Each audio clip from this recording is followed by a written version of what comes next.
ಬಾನಿಂದಲೇ ಜಾರಿದೆ.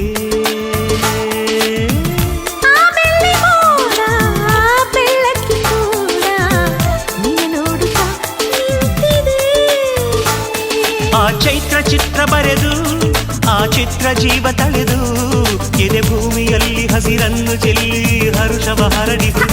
ಜಿನು ಜಿನುಗೋ